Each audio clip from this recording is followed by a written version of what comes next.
Tangere o ang sinaunang maleta na gawa sa rattan na pinaglagyan daw ng orihinal na kopya ng Noli Me Tangere ni Dr. Jose Rizal na ibenta ng 2 million pesos. Ang kanyang mga liham, ipinagbenta naman mula 2 to 6 million pesos kada isa. Meron ding habali o imahe ng baboy ramo na inukit din daw ni Rizal na ang presyo naglalaro mula 15 to 60 million pesos.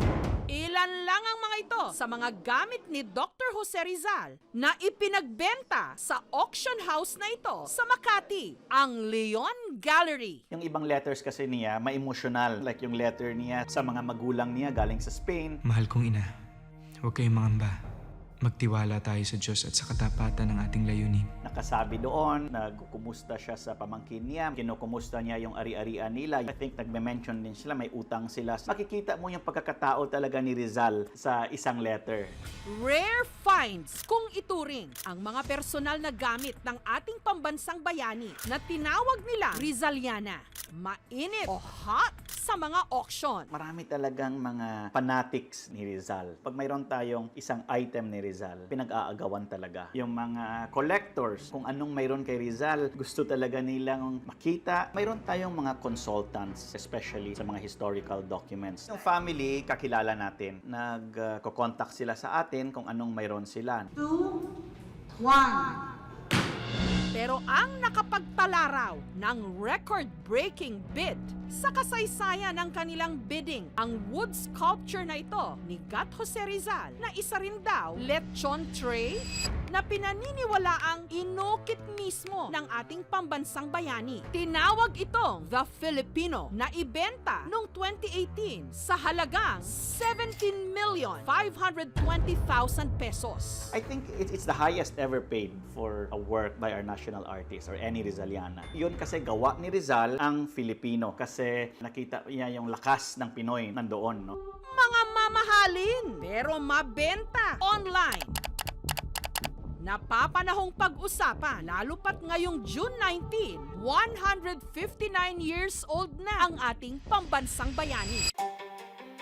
Ang OFW mula Riyadh, Saudi Arabia na si June, pinakaiingatan naman ang kanyang vinyl o plaka na naglalaman ng recording kung paano raw tamang bigkasin ang huling tula na isinulat ni Rizal, ang Mi Ultimo Adios. Nabili raw niya ito sa online auction ng isang website sa Spain. Surprisingly, walang ibang nag-participate kundi ako lang. It took 3 weeks for me to receive the vinyl. Kaya nung natanggap ko, syempre tuwan-tuwa ako kasi nga, very rare to eh. Parang jackpot nga na nakuha ko to eh. Nabili raw niya ito sa halagang 300 reals o humigit kumulang 4,000 pesos. Naka-record dito yung Ultimo Adios ni Jose Rizal, 1913. Siguro he was a well-known celebrity sa Manila. Spanish-speaking pero siguro Filipino. Tapos ni-record niya yung tula. Aber, pakinggan nga natin ang plaka ni June. Adiós, patria dorada, ración del sol querida, perla del mar de oriente, nuestro perdido Edén. A darte voy alegre la triste mustia vida. Si fuera más brillante, más fresca, más florida, también por ti la diera por tu bien. Kahit mahawakan ko lang yan, parang it makes me want to time travel back in time. During the trial of Rizal, na-realize ba kung gaano kinawawa si Rizal ng mga Spaniards. Ang kanyang paghihimagsik laban sa mga Kastila, idinaan niya sa kanyang pluma. Ang kanyang mga nobelang Noli Me Tangere at El Filibusterismo gumising sa kamalayan ng mga Pilipino. Mabuhay ang Katangalungan! Sobrang ang kalapastanganan ninyo sa amin. Anong karapatan niyo? Dahil dito, kaya siya itinuring ng mga Kastila na banta, hinatulang mamatay sa pamagitan ng pagbaril sa Bagong Bayan na ngayon Luneta, December 30, 1896. Apunte!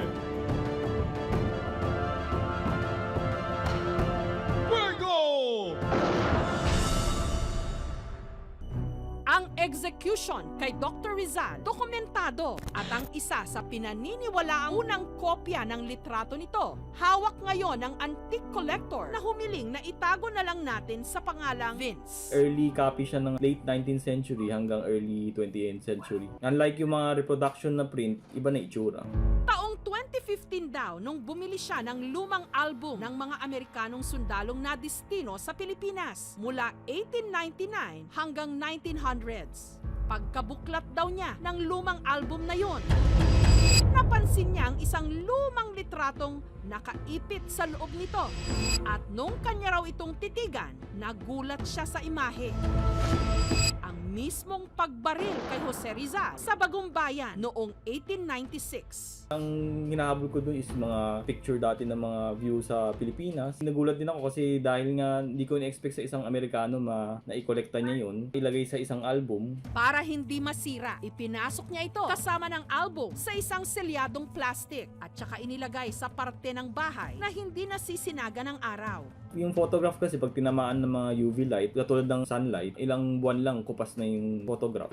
Meron din daw siyang original na calling card ni Rizal na ginamit daw ni Pepe bilang flashcard nung nagturo ito sa ilang mga kabataan matapos siyang ma-exile sa Dapitan.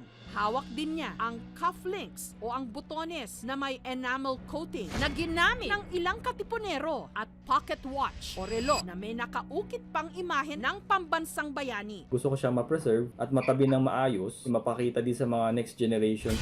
Lahat ng mga bagay na nagbibigay pugay or nagdadala ng additional kalinawan or insight sa mga buhay ng mga bayani natin ay napaka-importante because it's directly related to our national identity. Pero may mga nagsasabi na ang mga memorabilia ni Rizal dapat daw nasa mga pampublikong museum at hindi sa kamay ng private collectors. Mas mabuti pinagbenta ito sa auction kasi nagkakaroon tayo ng high-resolution copies online. That is accessible. The problem kasi, kung ilagay natin sa institutions natin, may budget ba tayo para sa upkeep nitong mga documents na ito? Para mag-maintain ng papel, no? Yung sulat ni Rizal, mahal, no? Kasi kailangan may temperature control, merong mga safeguards tayo para hindi masisira. Milyones man ang halaga ng mga memorabilia ni Rizal.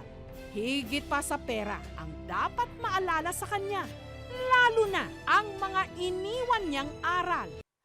Thank you for watching mga kapuso. Kung nagustuhan niyo po ang videong ito, subscribe na sa GMA Public Affairs YouTube channel and don't forget to hit the bell button for our latest updates.